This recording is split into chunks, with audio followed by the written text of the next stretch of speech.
Okay, so over here I've got my background. Let's duplicate that layer.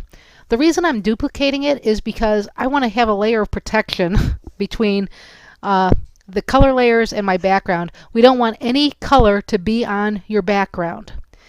Every color will be its own layer. So this is just a little protection layer for right now. When we get done with the project, we'll delete that layer because it won't have any use for us except bulking up our file size. Okay, let's create a new layer, a new blank layer. Notice it's transparent. I want to upsize the file so I can actually make a good selection to drop color into. So I'm going to do Command plus, and I'm going to choose the Polygonal Lasso tool. It's great for making these straight lines. So I'm going to come up here to this first diamond. I'm going to click at the top. I'm going to draw out a line. I'm going to click, come down here, click, come up to here, click, and back to the start point. Remember, when we get back to the start point, it looks like the tool. We click again, the selection is ready to drop color into. Let's come over here to the color picker. By default, it's black. Whoa, where's my image going? There it is. I'm going to pick red, nice bright red. Okay, a reddish orange. And say OK.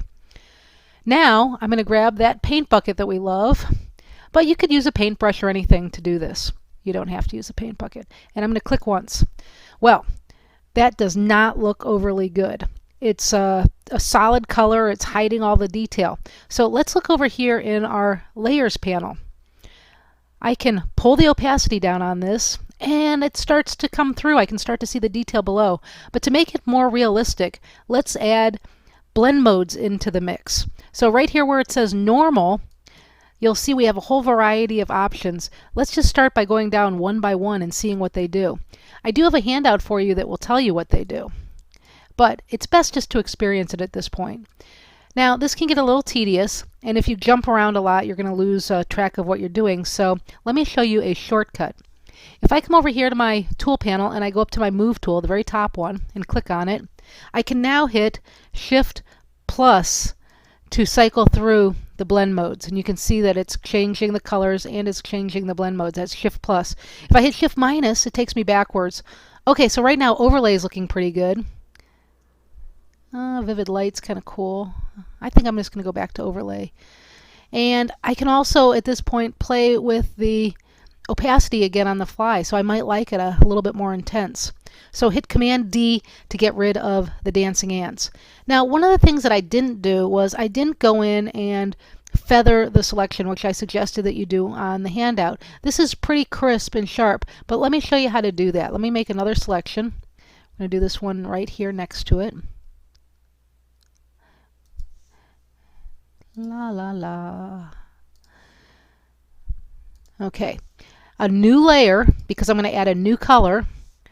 I'm also going to come up here to select, modify feather. Select, modify feather. So we make the selection, then we feather it. In here it's by default going to a radius of 5 pixels. That's a whole lot. At most on this particular image we'd want 5. So the greater the number, the softer the edge. What it does is where you see the dancing ants or the selection, it feathers in 1 pixel and out 1 pixel. If it were 5 pixels, it would feather in 5 pixels and out 5 pixels, so you'd have a really soft edge. And we'll use that later in the semester when we do our borders projects. We'll play with this a little bit more then. But let's try one and hit OK. Pick a new color. I think I'll pick another. Yeah, that looks good. Hit OK. Grab my paint bucket tool. I already made the new layer. Come over here and click. It's totally solid. Hit Command D to deselect. Hit V on your keyboard. V on your keyboard takes you to the move tool. That's another shortcut. V on your keyboard, and then we'll hit Shift plus to cycle through and see what we like. Notice this time I didn't hop right in and play with my opacity. I can do that now if I choose to.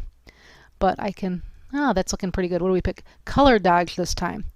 Now, I haven't named the layers yet, so let's double click and we'll call this orange diamond.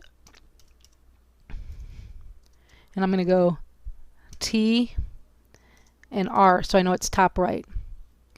And then this one, we'll call it, it almost looks pinky now. Pinky. And we'll go T, pinky. And I'll do all of them the same so I don't need to add diamond to all of them. And then we'll do bottom right to left. So you can kind of see that's a good naming strategy for this. Remember, I can always turn these on and off. So that is method 1. Make a blank layer, make a selection, or use your paintbrush. You can paint freely as well with this. So if I create a new layer, I grab my paintbrush. Let's say I want to, let's see, what could I freehand? I think I'll freehand this cone here. So let's make it really orangey. We'll say okay. I'm going to upsize my brush a little bit, and I'm just going to come in here and paint. Ooh, pretty. So remember that trick from earlier? If I click at a point right here, and then I move my mouse down to the bottom, I hold my shift key, it draws a straight line for me. So I can paint. So sometimes if you don't have straight edges, you have more organic shapes. This is the better way to go. And once again, V to the move tool, Shift plus, find, oh, that's looking good. Now you can really come back to the brush tool. Hit B on your keyboard to get to your brush, or you can always, remember, go over to the tool panel. Make this brush a little smaller. I'm going to do that trick again. Fine tune this. Now let's say I do something horrible like that. It's just a disaster. I could go back in my history, but maybe it's too late to do that. This is one of those times where we might use the eraser tool. The eraser tool, I generally call it the evil eraser tool because it actually takes away pixels. But in this case, it's a good idea. Method 1 only will you use the eraser tool with. You can choose your brush sizes up here just like with the paint tools. But with when you erase it, it just goes away like so. Okay, now I can go back to my brush tool and continue adding to this. So method 1 is the only method that you're going to use the eraser tool. And that is because you have transparency. If you had a full image, like if I were on the background layer and I did that, I'd just be cutting through to nothing. Okay, so we're going to learn later on how to use layer masks. Matter of fact, later on today we're going to do that.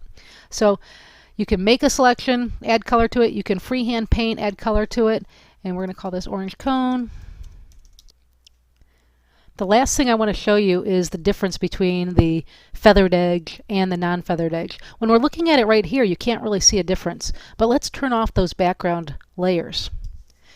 And now you can see. So the hard edge is on the right, the softer edge is on the left. So sometimes that will benefit you. So keep that in mind if you need to do that on your images.